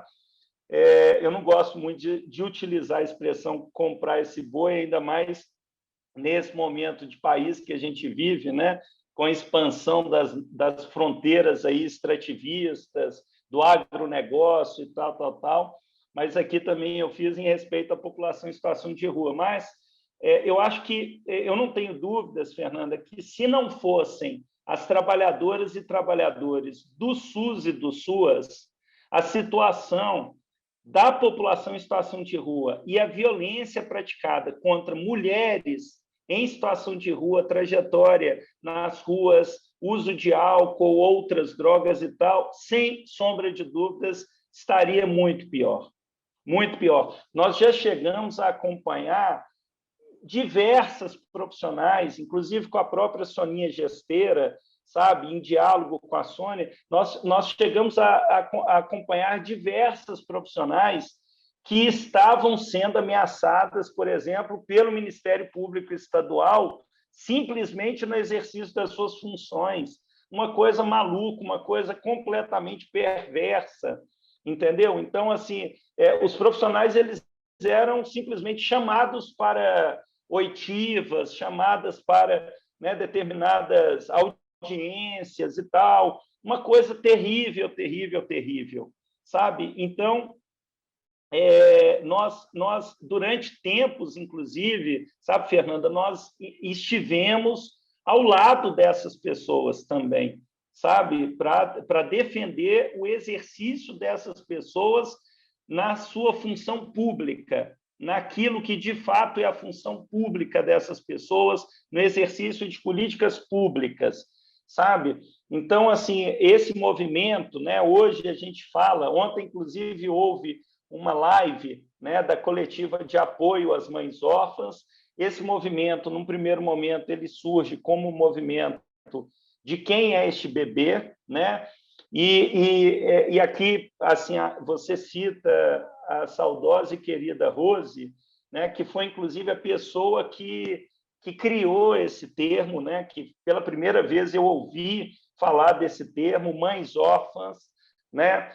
E esse movimento, assim, ele teve logo de início, porque houve a publicação das recomendações, né, 4 e 5 do Ministério Público de Minas Gerais, da Infância e da Juventude, da Promotoria da Infância e da Juventude, em junho e agosto de 2014, imediatamente os profissionais da saúde e da assistência social já foram para a linha de frente, sabe? Até porque eu acho que é importante aqui destacar que já estava sendo e já havia sido construído no âmbito do município de Belo Horizonte um fluxo de cuidado, uma linha de cuidado especificamente voltada a essas mulheres e essas crianças, entendeu? E aí o Ministério Público ele simplesmente publica essas recomendações, criando um enorme curto-circuito nessa rede, entendeu? Então, e sendo que, na verdade, assim, a prerrogativa do Ministério Público ela é de fiscalizar, mas haja vista que também é de fortalecer as políticas públicas, né? Então, eu não tenho dúvida, sabe, Fernanda, se não fosse o trabalho da assistência social, das equipes técnicas da assistência social e da saúde, eu acho que a situação estaria muito pior. Eu lamento só que nós estejamos em um momento, em termos de política pública em Belo Horizonte, falando de Belo Horizonte especificamente, mas essa é uma realidade de várias outras cidades. Nós acompanhamos a situação da população em situação de rua no Brasil inteiro. E, lamentavelmente, uma coisa que a gente tem observado, e Belo Horizonte, infelizmente, é um modelo para isso, mas várias outras cidades têm apresentado uma situação parecida, é quase um distanciamento enorme entre as equipes técnicas e a gestão. Enorme, enorme, enorme. Sabe? Então, nós já participamos, por exemplo, de reuniões, inúmeras reuniões com equipes técnicas, onde nós construímos, debatemos e dialogamos no sentido, e aí depois a gestão, ela simplesmente cria um curto-circuito, ela atravessa, né, ela cria uma série de atravessamentos ali digamos assim, naquela construção coletiva que estava sendo feita e atropela todo mundo, entendeu? Então, isso é uma coisa que eu, particularmente, nesse momento, eu acho que é algo temerário, que tem ocorrido em Belo Horizonte, né, mas em diversas outras cidades do Brasil. Um distanciamento, quase um descolamento das equipes técnicas, né, com a gestão, especialmente a média, digamos, gestão e a alta gestão, e também uma coisa que eu não poderia deixar de comentar aqui com vocês, que, lamentavelmente, ocorre em todo o país, e Belo Horizonte também, é um esvaziamento de espaços de participação e de controle social. Sabe? Por exemplo, eu represento a UFMG, eu sou membro titular do Comitê Municipal de Assessoramento e Monitoramento de Políticas Públicas para a população em situação de rua em Belo Horizonte. Esse comitê, ele ficou praticamente toda a pandemia parado, gente. Ele ficou praticamente toda a pandemia assim, completamente esvaziado, entendeu? Ele foi esvaziado antes da pandemia, ele deveria ter sido imediatamente reativado e não foi. Ele só foi ativado agora, no segundo semestre de 2021, por muita pressão nossa. Mas isso tem ocorrido com diversos outros espaços de controle e participação social na cidade. Eu vou citar um outro aqui, por exemplo, que é o Comitê de Óbitos, né? De óbitos materno-infantil e tal, que também tem sido assim, muito assim, esvaziado. Nós temos pessoas sérias tentando realizar um trabalho, mas a própria gestão, muitas vezes, trabalha contra o fortalecimento desses espaços democráticos e de participação social.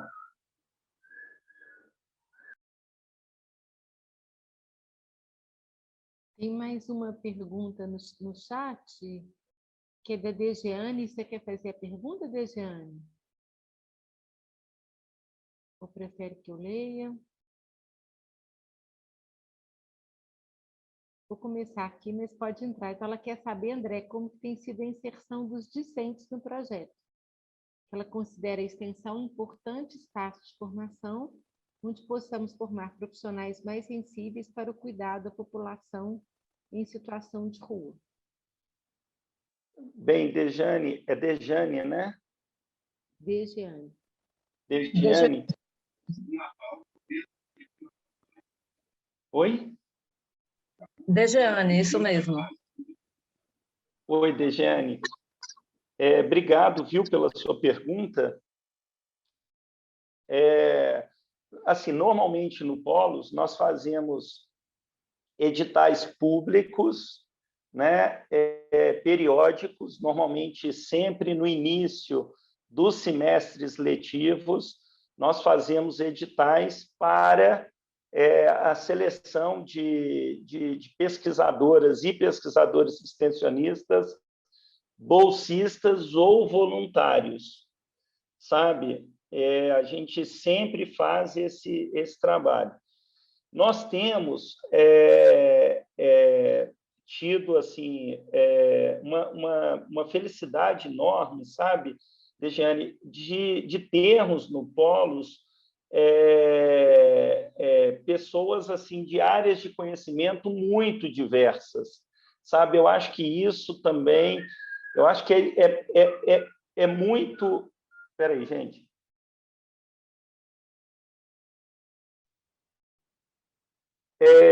esse também eu acho que é algo muito importante para o polo, sabe, Dejeane? Assim, eu não tenho dúvida alguma, e há pouco tempo, até numa conversa, uma reunião que eu estava tendo com o Cris e com Maria Fernanda, né, Cris?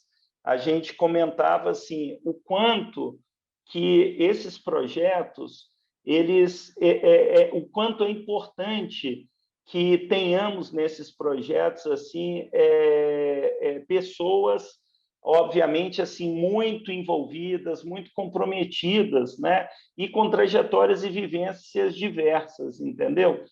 Então, eu acho que a participação, a Miraci, que foi quem criou o Polos, né, em 1995, ela sempre destacou isso, sabe? Assim, o programa ele é vivo justamente por ter, né, por contar com pessoas que a todo momento são muito dinâmicas, são muito comprometidas eticamente, politicamente com as questões e assim, dão essa dinamicidade ao programa, sabe? Mas, mais uma vez, voltando a uma questão que a Cris destacou, sabe, Dejeane, eu queria também destacar assim, a importância que nós temos no diálogo com essas pessoas, essas famílias e essas comunidades, entendeu? Nós entendemos no Polos que essas pessoas elas são parte do Polos da mesma maneira que, digamos assim, professores, professoras, entendeu? Demais pesquisadoras e pesquisadores extensionistas do programa são. Sabe, nós aprendemos, por exemplo, muito com as mulheres, né, que vivem essas diversas situações gravíssimas, nós aprendemos muito com a população em situação de rua o tempo inteiro, né? Nós temos, assim, sabe, assim, vivências com essas pessoas que são vivências assim importantíssimas, sabe? Então, com essas comunidades, eu acho que é muito legal isso, sabe? Esse diálogo. O Polos, ele baseia, né, muito do seu trabalho assim, né, na trajetória e em tudo que foi construído pelo Paulo Freire, mas nós também gostamos muito de um sociólogo colombiano, que inclusive trabalhou com Paulo Freire e que a gente adora esse cara também, que é o Orlando Falsborda. Sabe, o Orlando Falsborda, ele aprendeu com os campesinos na Colômbia que é de fundamental importância dialogar, refletir criticamente e transformar o mundo, mas que é de fundamental importância sempre pensar as inúmeras realidades com as quais as pessoas com as quais interagimos, entendeu? É de fundamental importância que nos deixemos a todo momento afetar, sermos afetados e afetarmos também, né?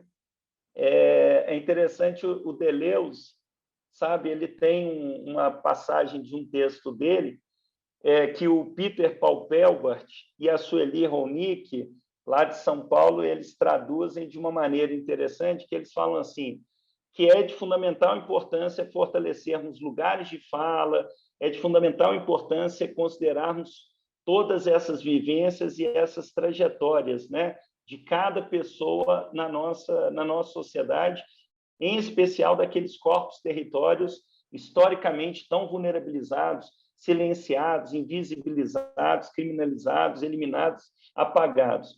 Mas eles destacam que também é de fundamental importância compreendermos essas afetações, sabe? E eu acho que esse é um ponto importante também, que nós aprendemos também com Conceição Evaristo, nós aprendemos também com Sueli Carneiro, nós aprendemos também com Lélia Gonzalez, nós aprendemos também com tantas outras pessoas, sabe?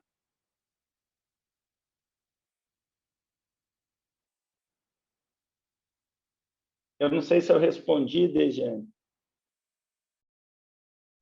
Respondeu sim, obrigada.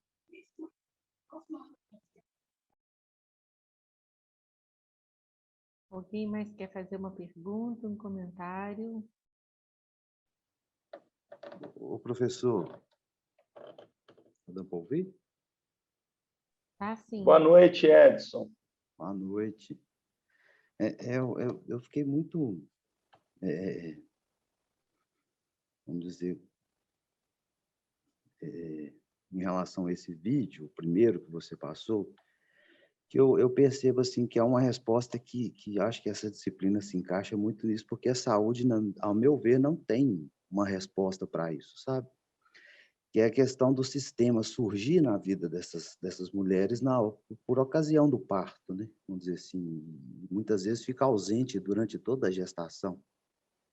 E eu sei que na saúde não existe um consenso, assim, né? As discussões são dicotômicas e geram conflitos, normalmente. De um lado, as pessoas que defendem uma questão da redução de danos, outros, né, tipo o pessoal de São Paulo, que já defende uma questão de uma internação compulsória em função do uso durante a gestação, de uso de drogas e tudo. E eu sei que, assim, pelo menos de tudo que eu já vivi com relação a isso, eu não consigo formar uma opinião, assim, do ponto de vista da saúde, né? Então, às vezes, uma perspectiva multidisciplinar, transdisciplinar, talvez tenha eu não digo que uma resposta, porque é muito difícil, como manejar esses casos, né?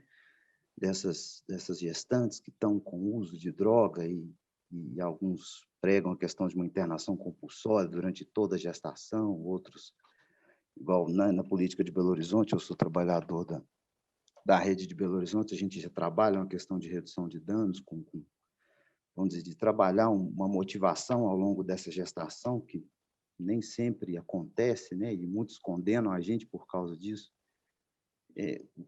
Você tem tanta experiência nesse lidar com essas mulheres, assim, você consegue ter um vislumbre de qual seria, pelo menos, uma possibilidade? Ô Edson, obrigado, viu, cara, pela pergunta, né? Pelas palavras. O Edson, é muito interessante, sabe? E aqui até respondendo, assim, até dando um exemplo, né? Uma pergunta que o Cláudio havia feito também e tal, e a própria Fernanda também. Por exemplo, nós nunca chegamos para a saúde cobrando ou, digamos assim, pedindo que a saúde, sabe, Cris, Heloísa, Andréia e demais, nós nunca chegamos, por exemplo, para a saúde pedindo assim, nós gostaríamos de ver o PTS de vocês, né? O PTS, assim, o projeto, o plano terapêutico singular que vocês elaboraram, por exemplo, para a Cristiane Grilo, entendeu? Nós nunca chegamos assim, sabe? A gente chega normalmente, sabe, o Edson, com a perspectiva assim dessa, que eu acho que a perspectiva é a própria perspectiva do SUS, né? Que é a perspectiva do cuidado compartilhado e do cuidado coletivo, né?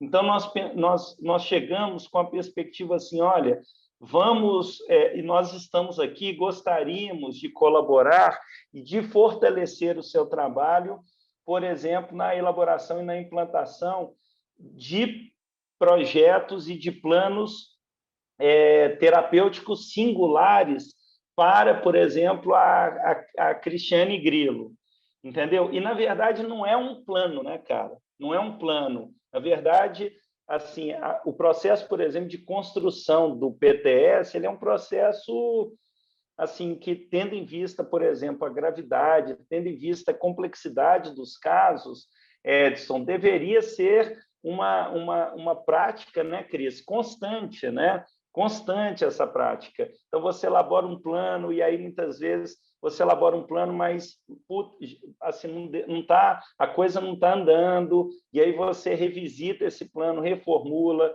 né? Traz outros atores para a cena.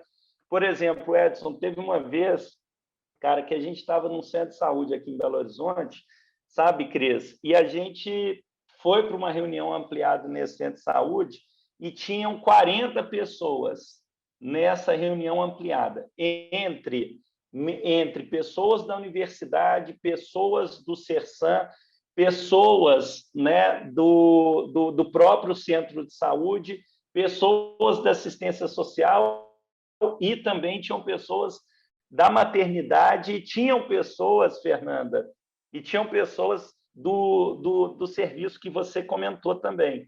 Então, assim, eram quase 40 pessoas, era muita gente, né? Além das pessoas assim do centro de saúde e tal. E aí eu lembro de eram 3 pessoas do Sofia Feldman, Cris, que foram participar dessa reunião, e eu lembro que o pessoal do Sofia falou assim, gente, eu acho que eu nunca vi uma reunião ampliada tão cheia e, ao mesmo tempo, tão dinâmica e com debates tão ricos, entendeu? Mas que, de uma maneira geral, muitas vezes isso não é experienciado, sabe, Edson? Por uma série de motivos, né? Por uma série de motivos, pelo dia a dia, né? Pelo corre ali, sabe, que é difícil, né? Reunir tantas pessoas tantas vezes é algo difícil, entendeu? Mas, cara, eu acho que essa construção, eu acho que ela tem que ser diária, Edson, diária, cara, diária, entendeu? E ela tem que se dar também com a mulher e com a família, sabe? Eu até ia comentar aqui sobre isso. Eu tenho observado em relato, a Fernanda cita aqui a equipe da EMAP, né? O consultório de rua também, que faz um trabalho maravilhoso. Então, é muita gente bacana que pode ser envolvida aí nesse trabalho. O consultório de rua, a gente é completamente fã do consultório de rua, completamente fã do trabalho do consultório de rua. Mas esse trabalho, Edson, ele tem que ser diário, cara, diário, sabe? Esse cuidado ele tem que ser construído coletivamente e de maneira compartilhada, diariamente, e em diálogo com diversas outras áreas. O PTS não pode ser construído, por exemplo, sem que haja o diálogo com um plano de acompanhamento individual e familiar, por exemplo, da assistência social, sem que haja um diálogo, por exemplo, com um PIA, sem que haja diálogo com um PI, entendeu? Então, assim, essa construção do diálogo, ela tem que ser constante, ela tem que ser diária.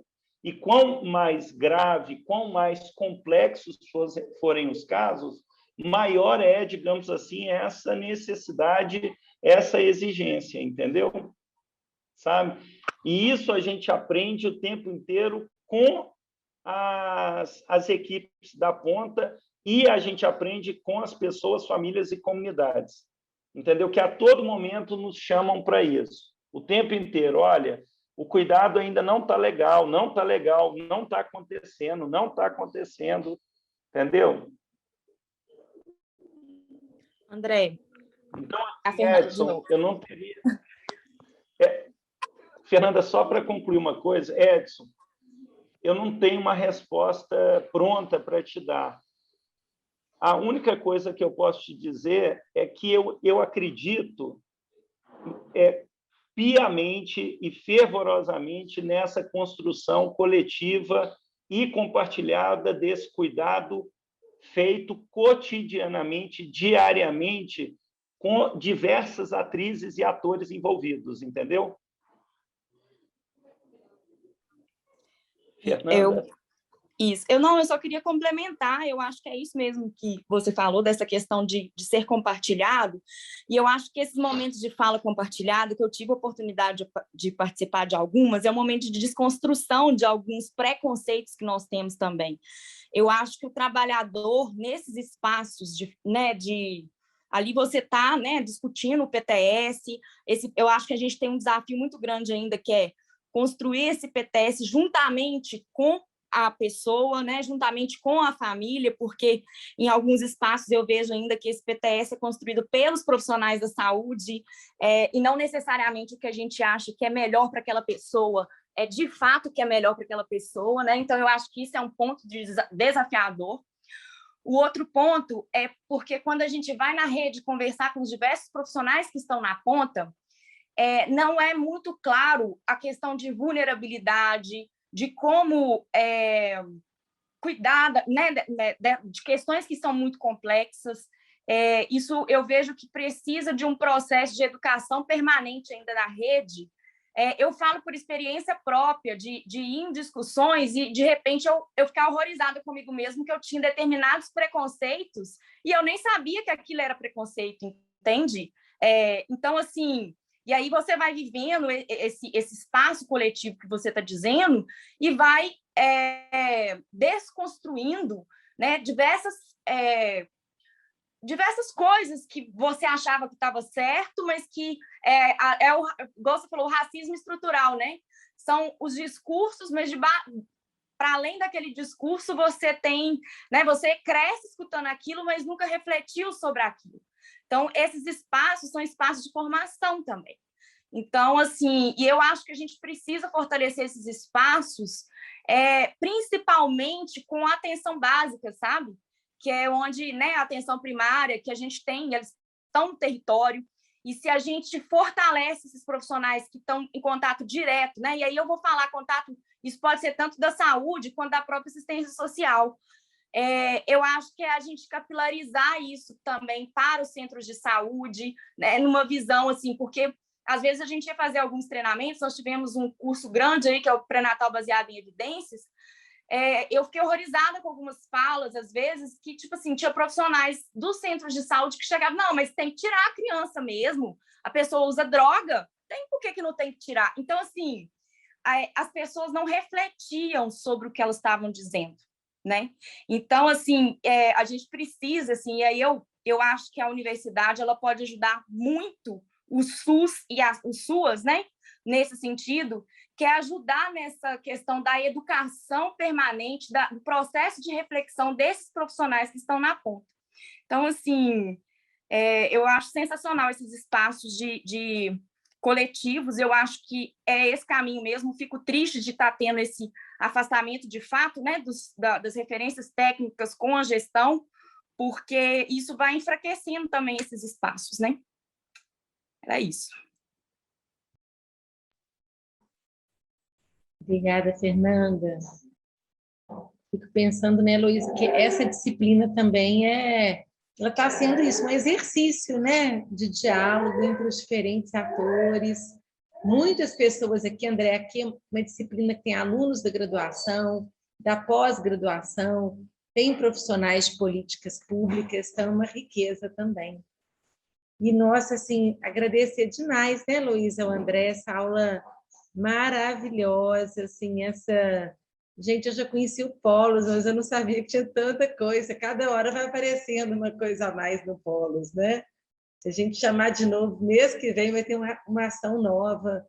Então, assim, maravilhoso, um programa exemplar mesmo, né, para a gente.